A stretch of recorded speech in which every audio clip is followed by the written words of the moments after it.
Oh, Jonathan! Naparito ka! Pasok!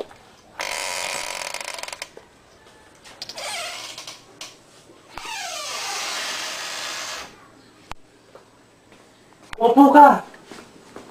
Oh, naparito ka! Kasi nabalitaan ko na papunta ka na doon ng US. Oo, sa Makalawa kasi kailangan ko nang pumunta doon kasi yung nanay ko nagkasakit. Kaya kailangan hands-on akong pag-aalaga ako sa kanya. Ah, so, nabalitaan ko din kasi na nagbebenta ka ng lupa. Oh, paano mo nalaman yun? Dyan lang, kilala mo ba si Aling Badidang? Yung chismosang kapitbahay mo. Doon ka nalaman. Oh, alam mo yung lupain namin sa likod ng Villa Estrella. Yun yung binibenta ko, worth, ano siya, 1 hectare kasi yun. 1 hectare. Oo. Magkano naman naabutin? Sa tansya ko kasi 3 million yun eh. Yun, kasi ganito. Naghahanap kasi ako ng lupa. Gusto ko sanang bilhin yung lupa mo. Sa bagay, tamang-tama din. Kasi sa katapusan, alis na ako. Kailangan ko rin kasi ng pera para pocket money rin papunta dun. So, okay. Ipagbibili mo. So, paano ba ang usapan natin? Kasi, cash ang kailangan mo. Oo. May ibibigay ko naman sa'yo yun. So, kailan mo babayaran?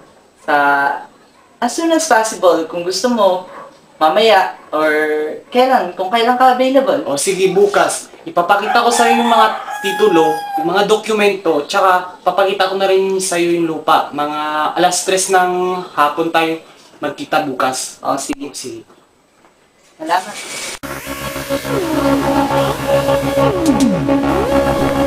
Ayun yung bahay, yun yung kasama sa 3 million. Ngayon, ang lupain, nakita mo di ba? Ngayon, bayad niyan sa bahay na lang. Tapos, eto, yan yung lupain, sakop na yan. 1 hektarya yan, pababa hanggang doon. Tapos, ang maganda dyan, may mga kasama pang bahay. Dito, oh, may mga kapitbahay ka dito. Tingnan mo, yan, oh. Yan, may mga kapitbahay ka dito. Okay na ba yan sa'yo? Okay na yan. O, tara na sa bahay. Pasok ka.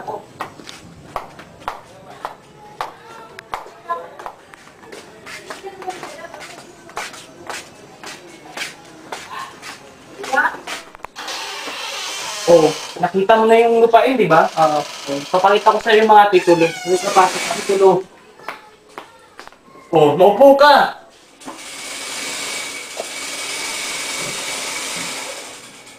Saglit lang, kukunin ko lang sa kwarto ang mga titulo.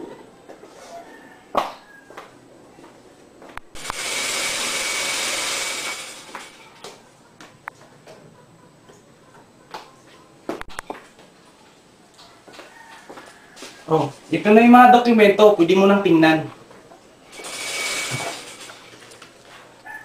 Ito ang mga dokumento. Ngayon, kung kailangan mo siyang computein, meron din tayong calculator dito. Pwede mo na siyang computein.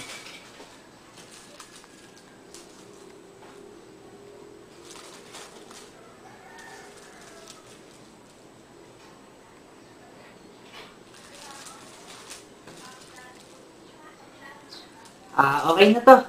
Basta, dala ko na din yung pambayad ko sa'yo. Sige.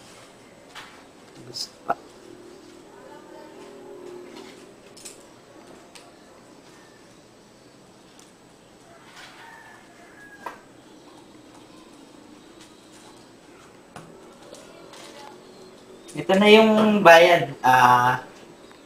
Okay na tayo. Maraming salamat. Malaking tulong ko para sa akin.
sasakyan ay bebenta ko. So, kung gusto mo, ipapakita ko sa yung loob para if ever na magtanong yung buyer, alam mo kung ano yung sasabihin at saka kung ano yung makikita sa loob ng sasakyan. And then, sa likod, medyo... Yan. Dito sa likod, tingin lang siya maliit sa labas. Pero pag sa loob, 6 o hanggang 8 yung malalaman niya. Ganito, magkano ba yung presyo or yung presyo ng sasakyan? Magkano ang porsyento sa akin? 2 million, tapos 5% yung mapupunta sa'yo. So, ano na lang mangyayari sa atin if ever na merong gustong bumili ng sasakyan? Kasi aalis na din ako this month. Kaya ako ito ibebenta kasi walang may iwan. Baka masira lang. So, mas maganda na sigurong ipabenta ko sa'yo. Kasi mahirapan ako maghanap ng bayan na asikaso ko pa yung mga papeles. Sige, ano na yun? Okay na yun. Basta tatawagan mo na lang ako. Nasa'yo naman yung contact number ko, di ba? Okay.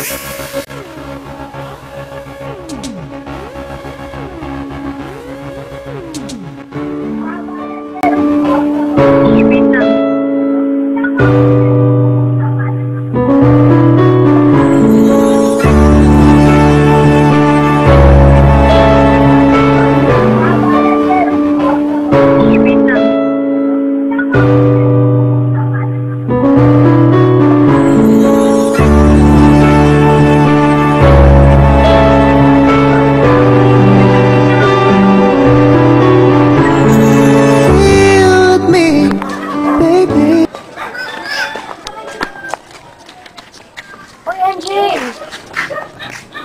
Madam! Oy, ano nga palang balita dun sa sa tinapaano ko sa'yo tungkol sa pagbebenta ng kotse ko? Kasi, nabalitaan niyo yung sa Bagyo. Oo nga, dami nga namatay. Nakasama po dun yung nyo. Ano nangyari yun? Naka po kasi sa tapat ng bahay namin, nakagarahe. Akala ko pa naman mas safe kasi nasa iyo yun.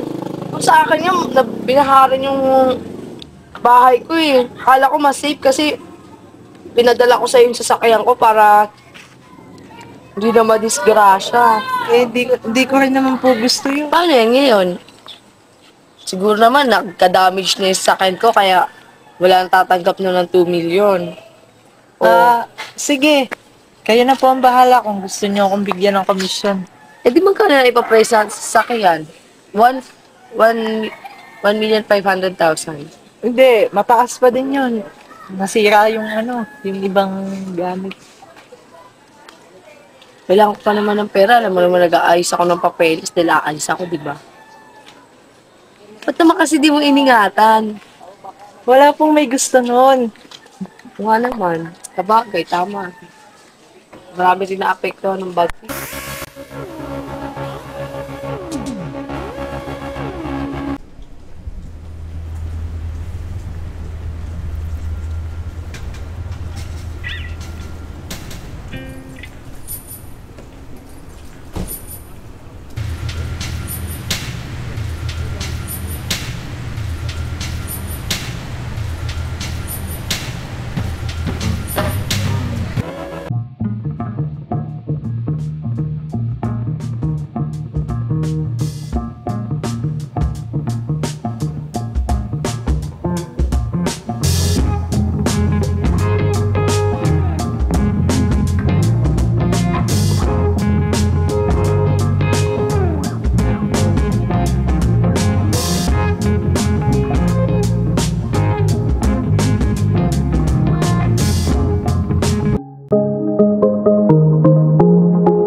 yan sa'yo pag nakagraduate ka at pag nakapasa ka ng board exam. Wala ka naman yun, kuya.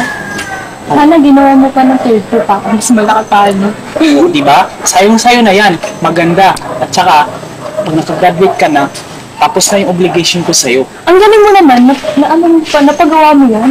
Oo, kasi para sa'yo yan. Para saan ba talaga? Kasi kapatid kita eh. Iyakan mo, gagraduate ako. Oh, sige, pangako mo yan ha. Oo naman.